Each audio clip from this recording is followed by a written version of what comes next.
I guess with that, we'll call the meeting to order. We do have some people online. And we do have a quorum. We do have a quorum. All right. So first off, we'll just start off by reviewing the agenda. Did everybody have a chance to look that over? And A quick question, Kelly, not to butt in, but I'm noting that Jesse Preston is here and is new, and maybe a quick, like, everybody's names and intros could be like a helpful grounding for Jesse. absolutely. All right. Online folks, why don't we do a round of introductions starting with you guys, if that sounds good. Knowing Chris is kind of on the car, maybe we can pass on that Okay. one, but yeah. And then maybe if you can recall, just give your title and also how long you've been on the CAC would be helpful. So we'll skip Chris. Why don't we? You pulled over, it looked like, to jump on. Chris, are you available? Where's that? Yeah, I am. Hey, good afternoon again. So, Chris Klein, and I don't know what my official position, who I'm representing. I think fire, Fire, yeah. fire, smoke. Yeah, right. So, but I work for the Oregon Department of Forestry. I've been on the committee. Goodness, I'm losing track of time. 3 or 4 years now, and it's been a pleasure to serve with these other folks. And so, yeah, just that's a quick who I am. Thank you. Thanks, Chris. All right, Joe. Hello, everybody.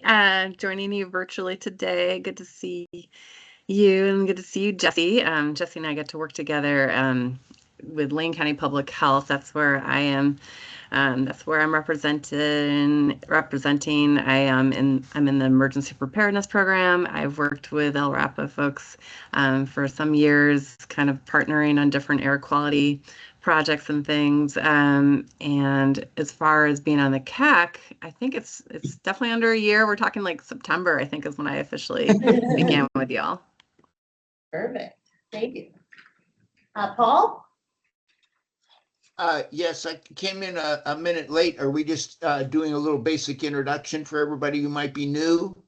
Yes, please. Yeah, I'm Paul Metzler, representing the community. I'm just local activist, a member of the public who's interested in, air quality and pollution control issues in general.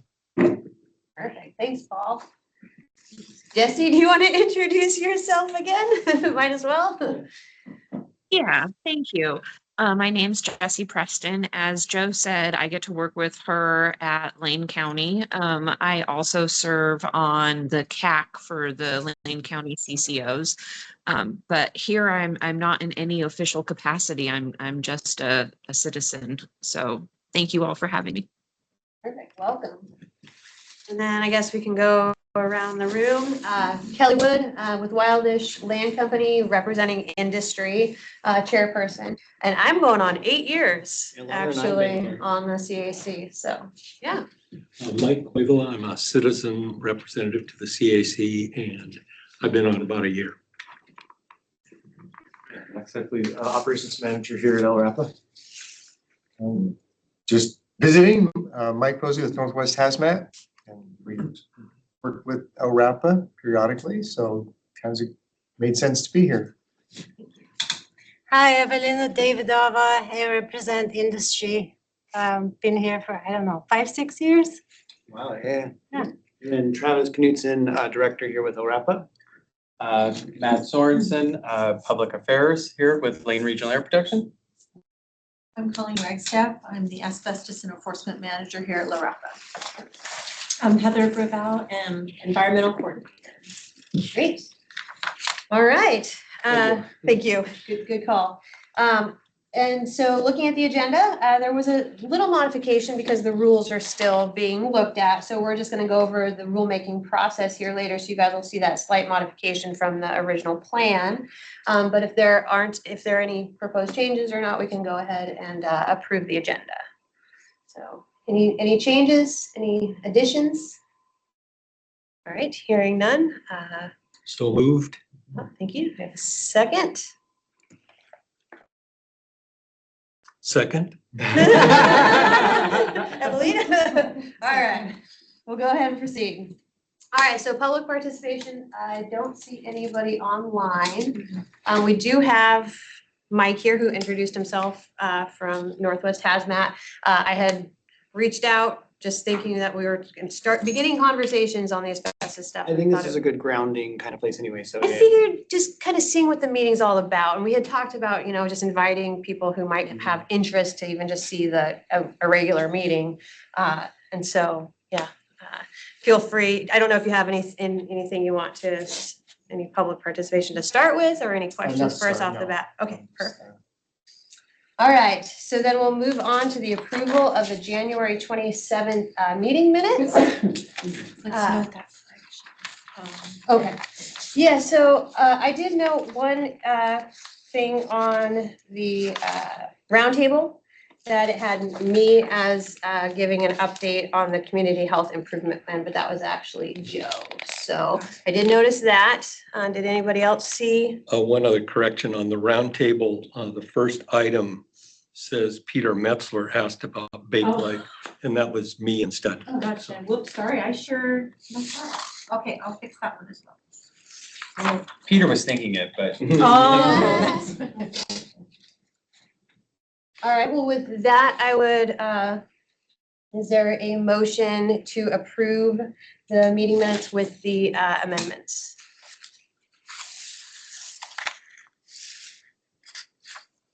Motion to approve. Wait a second. Any discussion? All right, all those in favor, say aye. Aye. All right.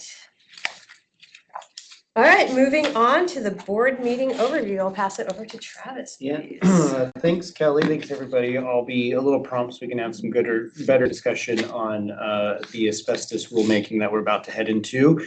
At the board meeting last month, a big item for us was a presentation from the auditors to the board for our most recent audit, and some of the action plans that came out of that audit. We did have an audit finding that was shared with the board. This audit finding connects to our Cassell, our financial software system.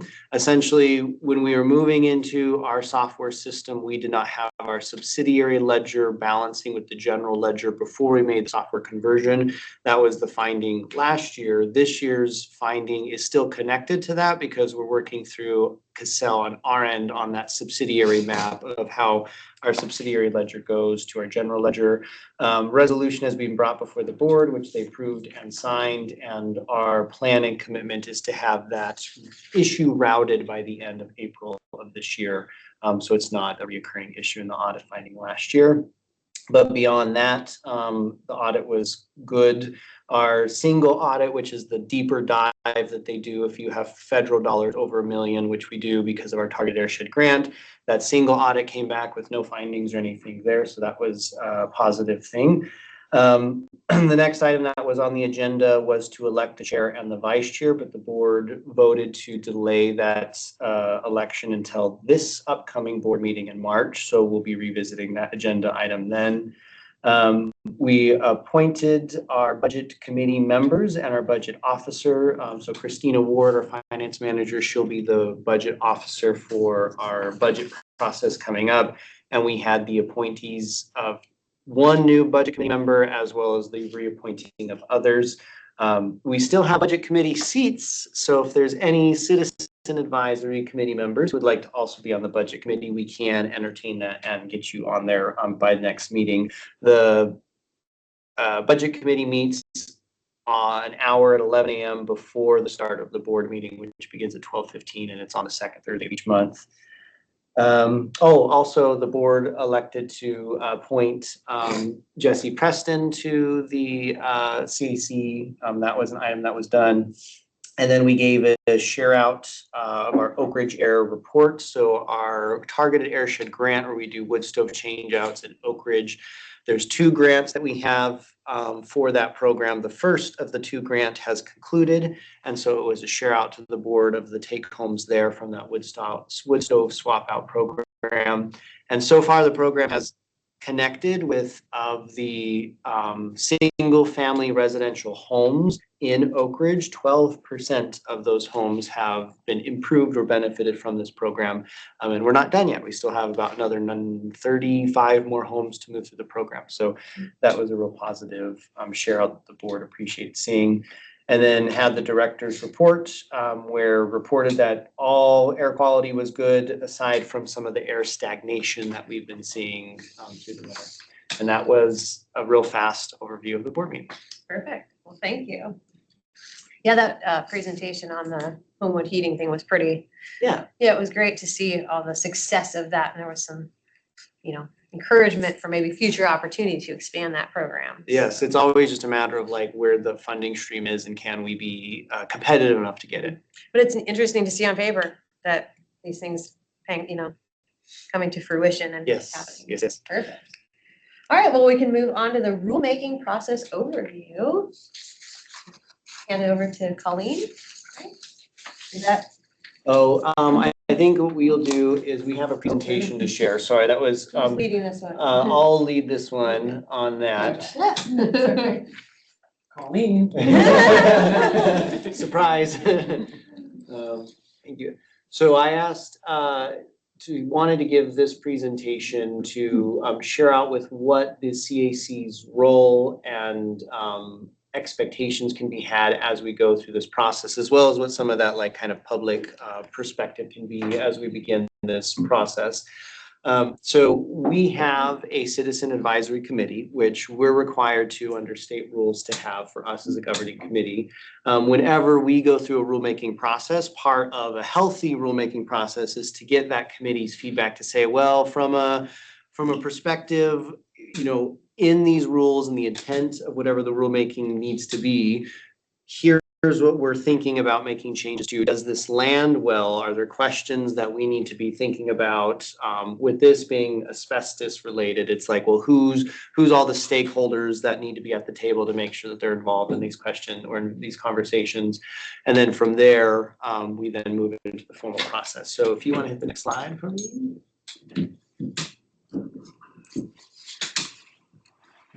Do you want the keyboard? You can just. Yeah, if you want to pass it on, I'll just hit the button. That way you don't have to be continually, I'll there's a give it couple back. animations. So the timeline can definitely vary. I want to put that clear, especially with, as we've seen the last few months, some have been like, well, we're still waiting on legal review type items, so things can move. But it starts with a scoping and a pre-rulemaking discussion. So this is kind of internally to LRAPA. We say, well, looking at our rules, we believe that there would be some benefit for making some changes or beginning a rulemaking process. And then we go through, or what happens is the Citizen Advisory Committee provides input. In parentheses there, you'll see RAC, which stands for Rule Advisory Committee. So we're comparing ourselves to DEQ, and DEQ goes through a rulemaking process. They will form what's called a Rules Advisory Committee because they don't have a standing advisory committee as where we do. But effectively the two things can be seen as the same, the RAC versus CEC. Yeah. So to clarify, are these rulemaking, the scoping triggered by something you're seeing, triggered by DEQ, all the above? If you In could- terms of like Like starting why rulemaking? you're looking at the rules to begin with? If you could kind of just touch base on that a little bit of like what's triggering this review? Yeah, there can be a lot of reasons why. Sometimes it can be like, well, there's been changes on the federal or state level, and now our rules are kind of not up to date with the most stringent requirements. So that can be a reason why we want to update the rules. There can be other items like a rulemaking process because a fee table needs to be adjusted or something like that can be a reason. With Title 43, I think a lot of what our desire in beginning this rulemaking is not so much from a wanting to change necessarily requirements, but to make the title itself be clearer, easier to follow, and make more sense, as well as create or clarify instances in our rule where there can be some confusion that we've noted in our internal review, or not internal review, but as we're working through our work, we're engaging with contractors, we're engaging with the public, and we're saying, well, people seem to always be confused by this, or this is an instance where if someone's doing A, B, and C, they're able to do something that is kind of outside the intent of why we have these rules. So when we identify those things, we collect them, and then when we decide we have enough changes we want to make, then we can decide to move forward with that rulemaking process. Perfect, thank you. That is helpful to know because there's a variety of different reasons that they might be brought up. Yep, so then we seek input from the CAC. And that's kind of the process we're at here now and will be over the next couple of months. So the Rule Advisory Committee aspect is not informal because we are formally moving through this process, but it's not as formal as the rules are out on public comment and we're taking formal comment that we're needing to be responsive to. This is before that stage. We're really more trying to get that organic feedback. Maybe that's a better way to say it. And then we can implement some of that feedback into the rules we actually want to bring forward and say, this is what the agency wants to change things to. And so when we're at that point, we'll finalize that draft and then that draft gets put on public notice. And so public notice is any time the agency, be LRAPA or DEQ, is taking an action. So for LRAPA, the actions that we will take is oftentimes we're taking the action of issuing an environmental permit. We'll take public comment on that depending on what that issue, that circumstance may be. LRAPA can take public action on we're passing a budget. This is how we want to spend our public dollars. That is another thing where we'll go out and get that public comment. And then rulemaking is another place too, where we say, hey, Lane County, we want to change some rules. Here's the rules that we're planning to change to. It's formally open for that formal comment for us to receive. And then any comments we do receive formally, we have to respond to before we're able to move forward with the board's potential adoption of those comments. So that next step there is we collect those public comments. And then there is a hearing. Our process for rulemaking for Lane County is we do a joint public hearing. So we have our rules that are Lane County level, but then there's also rules that are state level. And a change to our rules oftentimes usually has the state that needs to make some adjustments to theirs. And they similarly need a hearing, public comment period before they make those adjustments. And so we tie those hearings together to save resources and efficiency because it's our hearing. And then that way the state doesn't have to do another hearing on our behalf. So we marry those two together. So continuing those steps out, once we have that public hearing and we've responded formally to any comments that we have received, then the board can consider adoption of that final rulemaking. And if so, then it goes to the EQC, which is the Environmental Quality Commission, which is DEQ's version of their board of directors. It's a 5-member committee and they're appointed by the Oregon governor. If it's a SIP rule, which is a state implementation plan, that is something that will get forwarded on to the federal government to be published in the code of CFR. And then the final step too is the changes get filed with the Secretary of State by DEQ once these rule changes are implemented. So did you say that DEQ will adopt your changes to their rule as well? Well, it's not to their rules, perhaps. It's more like we are underneath and DEQ has to provide a stringency review in the sense that DEQ has to say, yes, these local county rules are just as stringent, if not more so, than what the state's items are. And so DEQ is involved in the process. So I know sometimes DEQ change they start at the top and kind of trickle down. If DEQ adopts stuff, LRAPA will review stuff, but it typically doesn't work the other way. No, it doesn't This go the wouldn't other way. necessarily trigger them There to look can at be theirs. instances where, be it federal or state, if there's a new rule or regulation that is more stringent than our rules or regulations, that creates a gap where we need to start updating it. But also those stronger rules above us still apply and still have to be followed here even in Lane County. So here is that rulemaking process in more of a visual way. So we're moving into step number one there, where we're bringing in the CAC, where we're going to be having some technical and some policy reflections on this, collect some of that organic feedback, implement that into the rules as we as an organization see as needed and necessary. Then we prepare that public notice, put that public notice, put it onto public notice, that rulemaking, collect those comments, respond to those comments, or have a public hearing, respond to those comments. Then the board considers adoption, our board of directors, And then their EQC gets moved to the state level where the EQC has their opportunity to adopt as well or to implement. And then Secretary of State filing.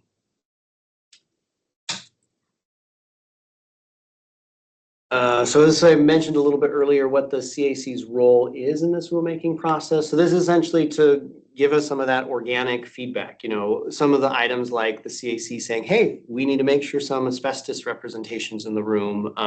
When we go out to putting our items on public notice, we, LRAPA, just by our work, will say, well, who all do we need to send this to? But then input from the CAC to say, don't forget these groups or those folks. That's another place where that feedback is really helpful. Considering what the potential impacts may be, what are the fiscal impacts, what's the business or community impacts from any of these rule changes that we may have. For Title 43, of course, that's through the lens of asbestos regulation. Have questions of like, are these rules workable? Do they seem like they're going to meet the mark that LRAPA's intent is behind these changes? Do they represent, are our feedback that we're getting represent all of the diverse stakeholders who are connected to it? And then provide recommendations to the staff and to the board. So one of the things the CAC will provide is, you know, for the board, the CAC believes that these rules as written are something that you would recommend the board adopt or otherwise, depending on what your discussions go and how that ends up falling out. So what we're focused on right now is our Title 43, which is asbestos, but we also have Title 15, which is our enforcement rulemaking. That is kind of coming up behind this as well. So once we complete Title 43, we'll probably start shifting gears into the Title 15. So that means the meetings will be a little bit more focused and heavy on what's this, what's that, help us understand, help us unpack.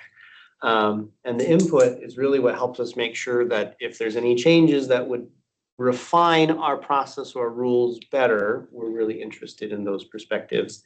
And that's kind of like why the CAC exists, is to help us walk through some of these items.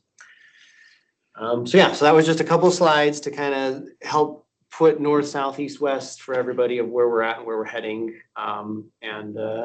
Next month, we should be ready to have, here's what the rules were, and here's what we're looking to change them to.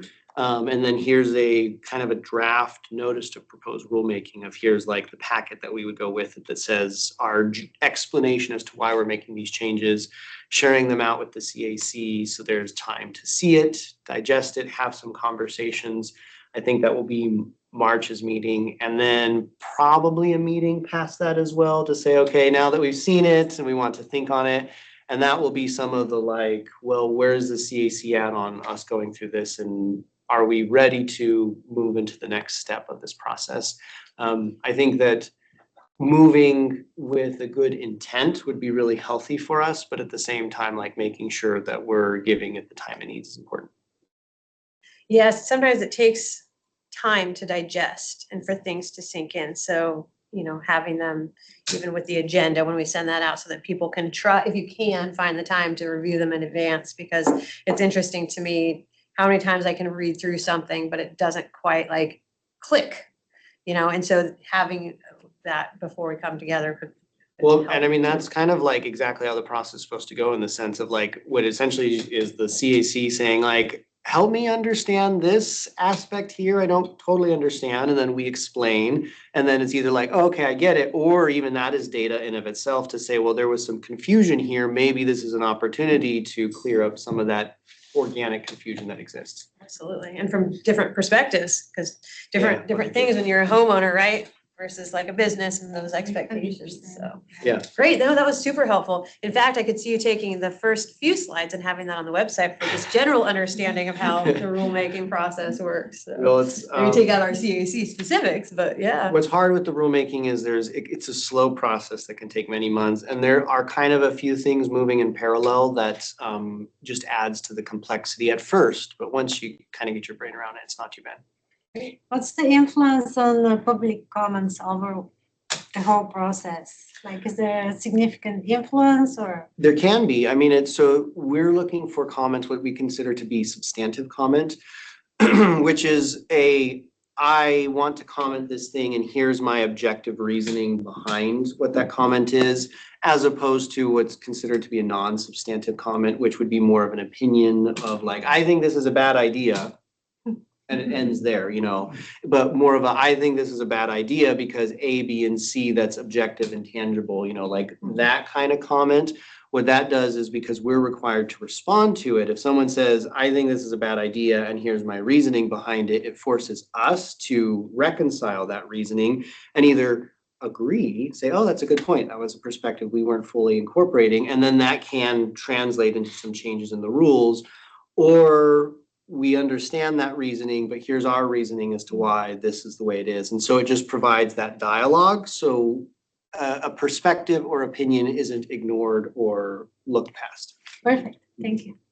I could see this, especially given that they're being looked at for clarity, that there could be substantial input from whether or not it, right, it improves that clarity, if it's achievable, some of the things I could envision. And this is why getting the people who are intimate with the business and who have to implement and surveys and all of that is so critical, because, you know, it's one thing to write it down, it's another to actually try to make it happen. So. And I would say for this, for 43 specifically, like we're not adjusting the fee table for Title 43. So it's not like fees are being adjusted. It's more of a like, as we have implemented Title 43, this is where from abatement contractors, there's been some confusion, or with the public, there's been confusion on does a homeowner, owner occupied resident wanting to do asbestos removal, like what is their freedom and flexibility? And we have seen confusion behind some of that and the way the rules are written. So it's like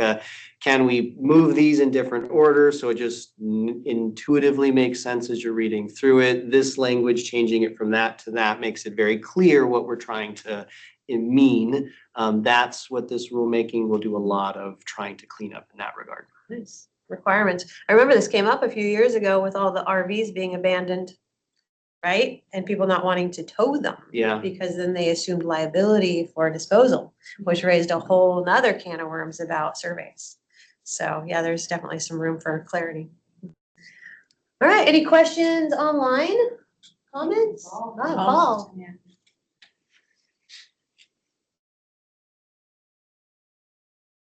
Paul? Oh, I think you're muted. Is that on our end? Okay, there we go. Travis, I think you addressed some of the questions that I had about the Title 43 with asbestos. You know, use of asbestos has been so greatly restricted for a long, long time now. And, you know, I think to the general public, it seemed that the enforcement procedures are pretty darn robust. So I'm wondering why there's new rulemaking, although I think you did touch on that, saying cleaning up some of the aspects such as what homeowner responsibility is. But broadly, I'm just wondering why there's new rulemaking for something which is greatly restricted and already has very, very robust enforcement. Sure, yeah, well, I understand that perspective, Paul, in terms of like, well, if it's already an item that's pretty well regulated, the idea of making changes or adding new restrictions can certainly stem the like, well, what's the need or the necessity for it? And that's at least in Title 43, we're not adding new requirements. And part of like the discussion is like these changes, could it be interpreted that way? Or are we unintentionally creating a new expectation without realizing it? So that's part of trying to like get some of that input out here. More broadly, though, I would say from a rulemaking perspective, is rules always should be, in my mind, you should always be looking to try to be changing your rules over time. Because if you have a rulemaking process that says, here's this need, and we want to create some rules around it to address this need, well, as time goes on, hopefully those rules are effective in addressing that need, and then that need no longer exists or it's changed. You know, if we pass rules that were in the 70s, and I would think that rules that were passed in the 70s might not be as applicable in 2026 as they were back then. And so I think it's just healthy for regulators to be reflecting on what rules are standing, what rules need to be updated, and there should always just be a general movement of rules to keep up with the changing times and the needs of the day. But it's always a pace at that, because if you are changing rules rapidly, that's hard for those who are needing to follow the rules to keep up with. But if you're going too slow, then maybe there's emerging issues that you could be getting ahead of that you're missing out of. So in my mind, rulemaking is a slow process, but something that should kind of always be in progress. Well, and I'll say, based on the last few years' reports of how many permits and how many, all of that, the number has stayed fairly consistent. Like, you have to think at some point they're gonna run out of schools that have this, right? But it's amazing because there does seem to be a steady number of mitigation happening. So you're not seeing that rapid decline Yes. as of yet. Well, and asbestos still is in the community. In our rules, if your home is older than 2004, that's kind of the line where the asbestos reflection needs to be a little bit deeper otherwise. But it was in 2024, maybe 2023, I could be wrong on which year, when the EPA prohibited the import of asbestos containing materials. So asbestos is still out in society and is still being used. And so there still is a need to maybe fast forward some point in time, maybe the need for that asbestos regulation won't exist, but it still does today. Yeah, I think that was a real good point you made. And also you, the housing rehabilitation, because of the cost of housing now, that there are a lot of homes being rehabilitated, and a lot of them are older homes. And I think that, you know, the work of industry and assisting people in doing that type of work in the building trades is real important right about now. Again, you say it may taper off in the future once we get rid of all these 1970 houses with asbestos and Cellutex in it. And it also was used extensively in heavy construction for steel protection, for fire protection too. I mean, thick coatings of asbestos with fiber on heavy steel. So any heavy steel buildings that are in existence, and they last a long time, are going to have asbestos problems for many, many decades to the future. I guess, do you feel that there's lots of asbestos work to come for a foreseeable time? Pavement contractors said this industry will be dead in 20 years, and that was 20 years ago. We're doing air clearances 3 times a week, post abatement. I mean, Asbestos. it's prevalent. Just did a survey on a bathroom floor on a house that was built in 1900. It's not original flooring, but it's got asbestos flooring in it, and it's just a simple, I want to do my bathroom. Well, we got, check some samples, and so a lot of it's been put in afterwards. So yeah, you would think, when's it going to go away? Well, it's not going to be anytime soon because there's a lot of houses out there. It's just a fact. Well, and it's interesting because I actually had laminate put in my 1956 house, and underneath the carpet was some old linoleum, but they just went over the top, right? Very common. So Yeah, very common. if in the future, like, you can push that can down the road, but it is still there. It's still present. Yeah, there was a lot of lightweight wallboard called Cellutex used that was almost completely asbestos too. What makes sense is what I understand about 60s, asbestos is 50s, it's heat resistant, it's resilient, like it's fairly affordable, so. Lightweight. It's fairly safe under the right conditions, right? Like, that's the whole thing. As long as it's undisturbed, you're pretty good to go. If you're not So- disturbing it, Yeah, then it's not a bad product. yeah.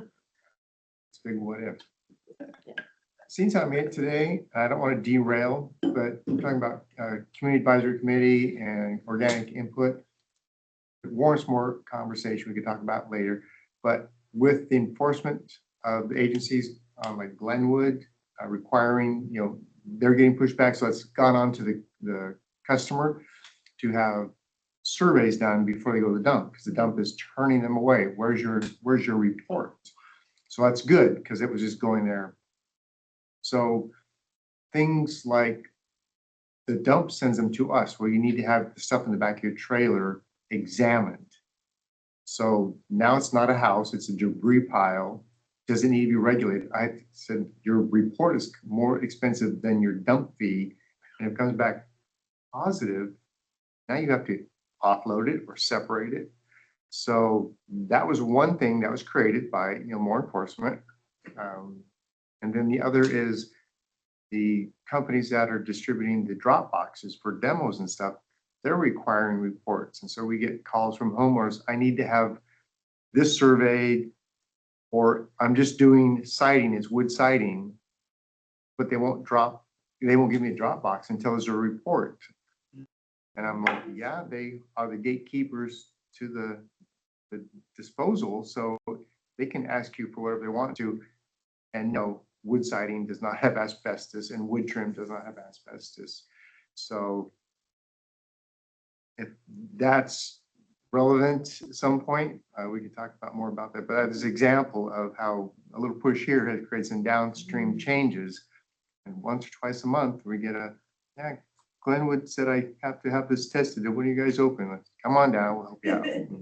Yeah, well, I mean, that is so like whenever you have someone who, when you're disposing of asbestos, there's rules and regulations that go to that. But there's also like for landfill, they have rules and regulations of how they're supposed to keep their asbestos once it's there. And so if someone brings in asbestos containing waste and the dump doesn't realize it is, and they put it over here in this part, and then it's found, like that is on the dump. And so that's where some of those like cautionary efforts amount to. And that is where like these conversations in terms of like, here's the rules that we have, here's what we're proposing, how does that land for you? How does that land for the public? And is there any refinement that we can change to meet the intent of protecting public from what can be a harmful thing to people's health when it's friable and breaking apart?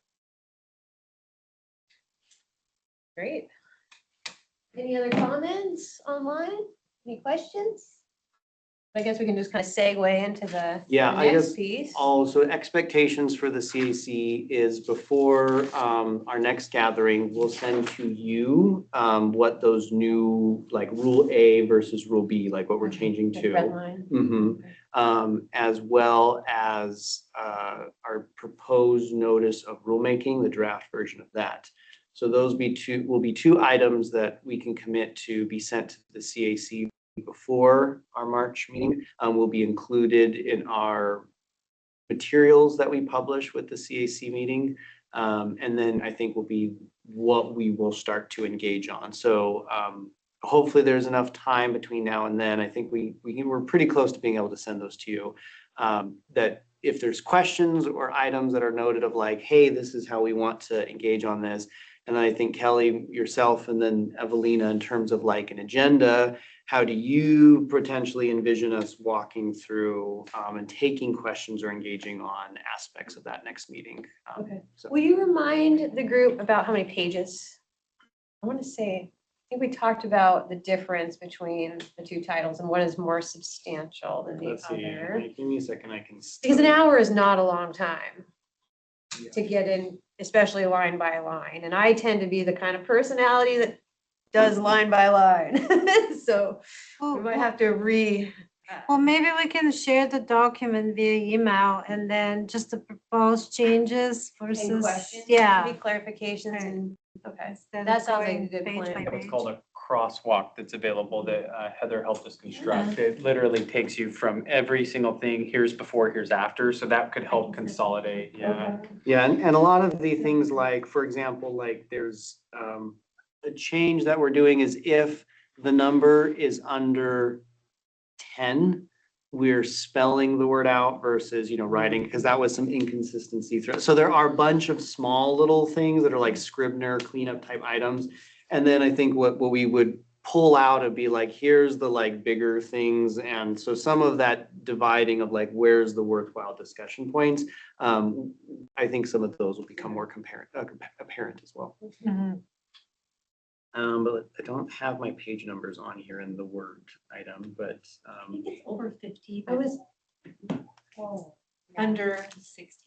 it's Title 43. So Yeah, is it- however many I think pages. it's Title fairly 43 is. substantial, just to warn the group. I think it is fairly substantial. And so that's why obviously reading through it once or twice even, and then having questions, comments prepared, and maybe even provided to the group so we can compile them so that we can eliminate duplicates and that sort of thing, and just get some, maybe a little bit of homework done in advance to Travis and these guys to be prepared to respond would be really great. Yeah, I envision, I think that we could maybe, if it turns out that it's like, oh no, this makes sense and we're feeling good about this. Next month and the month after might be enough for the CAC, but if it's like, we would like a third month, I mean, that's part of the. When we said in the timeline can be a little bit flexible or slow, that's because sometimes it's recognized that another month would be appreciated type. And on that note, maybe, because time can also 33 pages. Okay, thank you. Thank you. Time can also make it harder to remember everything and keep track of things. So if there's any opportunity or people are interested in having like an extra hour or something, I would, just let me know. We can consider it. We can propose it to the group and see if that's available too, just so we can actually try to sit down and not have to piecemeal ourselves. That would be something that might be feasible as And well. I think that, I believe that subcommittees can be, a smaller group can try to pull on one or two questions and then come back and report out for broader discussion. That is a flexibility that exists as well. Yeah, we'll have a better idea once we see how much red line there is and how many comments. So, Yeah. Perfect. All right. Any follow-up with that? Any questions about that? All right, well, we'll just look forward to seeing that coming through the email. And then if people want to submit questions, comments to either me or to Travis, and then we can start compiling those for the next meeting. Yeah, I think Heather will be kind of a good point on collecting Heather, those two. okay. Yeah. So. Great. All right, so looking ahead, we're like basically right on schedule. Upcoming topics, obviously, we just mentioned that the next few meetings at least are going to be dedicated. I'd almost say 4 minimally, because it's probably 2 each. Yeah, We've for got sure. Title 15 and Title 43. So we've got basically the next few months planned out for us. But after that, we've talked about that Homewood heating presentation. Public outreach strategies, which I guess I'll just kind of tie into outreach that we talked about where in the rulemaking process we might want to do. I think outreach what to could other be people. worthwhile, like I appreciate Hazmat joining us today, but between like next month, we'll have more like, here's our notice of proposed rulemaking. And so I think that a thing we're thinking about for the CAC is how the CAC wants to go through and collecting some of that output or that input. Because the CAC exists and there's seats, we have public participation, and the CAC has some flexibility in how you want to loop in some of that public participation. Is that a pull a chair up to the table and just join us? Or is it the CAC still wants to talk, and then if there's a like, hey, but what about the some of that reflection of how the CAC wants to, with structure, seek that. There's a lot of flexibility, but the committee has to be the one who decides how to go about Yeah, incorporating because we that. talked about having open positions, and given that we're in the heart of some of these, that now would be an opportunity to invite people to come to a meeting just to see if it's something that they'd want, not only for maybe participation in the topic itself, but also to maybe come on to the CAC. And so that's where I guess I got a little thrown off on whether or not we want to extend that to people who are interested. And obviously this is a good topic to kind of gauge that interest and to invite people in. And so I think that we don't necessarily need to delay outreach. If anybody has anybody that they were thinking would be a good candidate, please do let Travis, Matt, I don't know, let us know so that we can. I think for us is our abatement contractors, sending them a notice of like, hey, we're gonna start talking about this. But so the question is, I guess more directly, is if we have 15 abatement contractors in the room, how would the CAC like to go through and making sure that that input is being provided? Is it just sit down at the table and it's everybody can speak up when they want to speak up about an item? Or does the CAC like a little bit more structure to that? We do have a public comment period already in our meetings. And so is maybe that a nice vehicle where we can get some of that in? Do we move some of that public comment to the end of the meeting? So that way there can be a recognition of what some of the discussion is, and then we open it to that public comment? Or Well, I think we're talking about 2 different things, because one is about public engagement with a specific topic like asbestos. But we had actually talked about having somebody on the CAC. Yes. And that's why I Yeah. actually reached out. I see. So that was a little different. I got I just figured since we had talked about reaching out to somebody in in that field, now is a great time to see if they'd be interested, because this would be probably their topic of choice, I I see, guess. yes, So gotcha, this was a okay. little bit different. This was in the attempt at not specific, this was more of a position I see, okay, from okay. of what I was thinking. And when I kind of looked up mitigation, asbestos, a lot of the companies are Salem and Portland and not actually Lane County. And so just looking at who might have availability and be interested. And plus I was anyways doing can lights and asbestos in my, well, not asbestos in my ceiling, potentially insulation. I was just curious. I was like, I might call just I to see. see, because nothing stops us from doing a personal invitation to people who we think might want to, not necessarily participate, but come to a meeting just to see. Yes, And so I guess that was kind of that, a little bit different scope I than see. specifically this, because now we have that letter, now we've talked about having other positions that we would like to, it just, the timing seemed right. So if anybody else has any ideas, to bring people to the table, I guess. well, I think that what could be worthwhile then picking up after the asbestos and maybe the enforcement is the CAC and the bylaws. And I will have to tie in to see how much structure is already provided in terms of those seats. And if the consideration of what's the abatement or the asbestos component to our standing CAC seats, do we want to reserve a spot for that? Is a little bit of that conversation. Yeah, we talked about that because we don't know who yet. So we didn't want to modify anything yet because we don't know. Well, I think it's more just, does the need exist? Do we want that seat? And then Okay. go fill the seat, I think of it. Okay. So I was thinking, of course, the changes in the rules are going to go out to the industry, correct? For review. I would think that a good way for them to respond would be to, I assume there's probably an association of a business association that represents the rehabilitators or asbestos mitigation. I have no idea. You don't know? Abatements. Okay. But does it So, fall under the but I was- building? But I was thinking that, a coordinated response from industry might be something that we could certainly entertain rather than individuals. And also since we have the remote access, then there's no reason that the Salem and Portland contractors can't also attend if they are aware that we're going to have that type of discussion.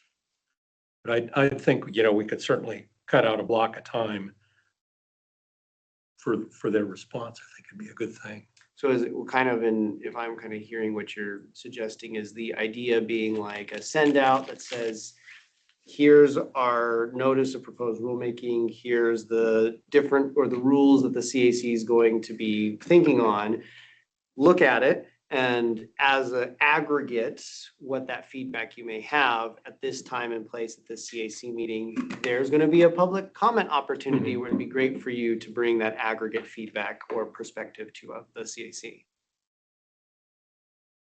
I guess it's a matter of like how, if that opportunity for aggregate exists, if there's not much of a association representation to that We degree. certainly wouldn't want to expect staff to aggregate the responses, in my opinion. Might have to though.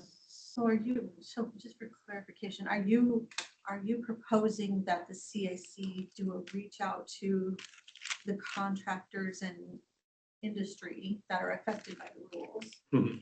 Which is everybody, basically homeowners too, because it does affect them. And get their comments before it goes out on public comment? Is that what they're asking for? Well, I guess this is good nuance. So there will be a formal public comment where here's the words, and that's where it's very important that we say, yes, like every contractor, here's this. And I think what we're at a place of too is, do we want some of that organic feedback to fine tune the rules before we get to the place of formal public comment? And my understanding is what we're looking to do is organically let the abatement contractors and others know that this is, the CAC is going to be talking about these items and participate the CAC meetings. And if there is, how the CAC wants to organically receive some of that input, maybe in aggregate, maybe not, depending on how much engagement exists. So I think that we'll do both but the formality of the public comment is where it's like, we need to be very certain that we're, getting all of those abatement contractors on the list. As where this prior one, I think it's more of a, in our CAC send out items that we do and issuing those, and then whoever just as the group recognizes like, hey, it'd be good to loop these folks in too. And then a direct just email to say the CAC will be talking about these items next month and potentially the month after and the one after. That sounds good to me. I mean, I've worked with a few different contractors in the past that once we get the agenda and that, we could forward and say, hey, there's time for public participation if you want to come. Yeah. And like that feels a little bit more reasonable than trying to do a whole separate public. Yeah, well, so I think to your question is it's when we have our materials ready to send to the CAC, who we recognize that would also be beneficial to say, hey, the CAC is gonna be talking about this, we should pay that outreach too. Right. Yeah. Great. And then, yeah, just kind of coming back full circle on that, if there's any potential candidates or people that, that you guys have interest in for the CAC, we do have that draft letter or that letter now that can come from LRAPA. So if you guys have anybody you want or organizations that you wanted to send it to, we talked about the healthcare representative. I think that, we don't have to wait on that. We have plenty of positions that we could, have kind of and there's enough general that representation we could probably fill that. So, all right. Well, with that, let's move on to roundtable. Let's start with folks online. Jesse, you have any updates or I guess comments, questions, anything for roundtable today? No, being this is my first meeting, I'm just trying to sit back and observe. That way, I know how I could be most helpful in the future. Perfect. Thank you. I'm still trying to figure that out. All right, Joe, how about you? Nothing really. I thought I would just call out the meeting on Thursday up with Oak Ridge Air. I don't know if Matt, you're going to be able to attend that, but I won't be able to. But I know there will be some interesting content discussed about their continuing work on their air shed. Yeah, thanks, Joe, for that plug. Yeah. I can give just some context to the group here. So on Thursday, it's from 11 to 1 at LRAPA in this room. We're having Oak Ridge Air folks will be down and they'll be giving we do it annually, a share out of like, here's programmatically all that we've been working on. I think it'll be a little bit more focused on the conclusion of the first of the 2 grants that we have to do this work and some celebrations there. So it'll be a good one for folks to plug in virtually or just show up here, 11 to 1. Yeah, I think we have that. That might be a good thing to add on to our events calendar page if we're not have that up there yet already. So great. Thank you. Forgot Paul? it was actually at LRAPA. I was thinking about going up to Oak Ridge, so I'm glad you. How about you, Paul? I don't have anything for roundtable. All right, thank you. I think Chris, is he on? Yeah, he said he'd jump off at 12:45. Oh, okay, perfect. Mike? Nothing. Evelina? Well, I was thinking maybe for the public outreach, we try to invite people that are relevant to the topics that we're discussing. I don't know. That's my only comment. Like, for example, we're talking about Title 43 and asbestos, and so we have an asbestos knowledgeable representative. I mean, it's good that we would like to send out the letter and invite more like public representatives joining us, but should probably tie up with the agendas we have. I don't know, the topics we discuss.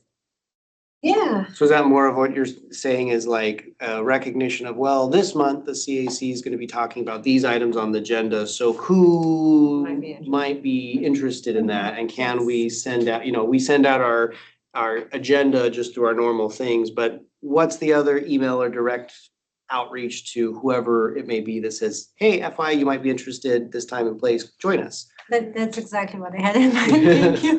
I think that if there are obvious candidates, then maybe, but sometimes we're just, when we're not tasked with certain things, we're kind of having a presentation. If anybody ever has thoughts on that, then absolutely. I'm trying to think of some of our past topics of like, Yeah. hand the power tools, like, who you Well- might invite, but there's, yeah. I think maybe that's just a good culture practice for the Yeah. committee to develop is a thing that we're doing now is upcoming CAC topics on the agenda. So maybe we're at the place where we're looking at, well, what's coming up next? Who kind of organically could be good that we say, bring them in and let them, or at least let them know that this is an item that will be talked about. Yeah, I like it. So I Maybe have- having a running list of people, like kind of having something in mind for groups that are Yeah. active and want to participate. Okay. Thank you. I have one thing that would, just for everyone here, we will be seeing on March 1st, which is Sunday, outdoor burning for Springfield and Eugene and Oak Ridge. Those that are eligible based on lot size and other things will have the opportunity to do outdoor burning. There's a lot of nuance there. I don't want to go into it right now, but that's just something that happens every year, starting in March. So, Be prepared. yeah. Great. Any finishing thoughts? Otherwise, we'll adjourn the meeting a little early. 4 minutes. All right. Thank you, everybody. Till next time. All right. Thanks, Kelly. Thank you.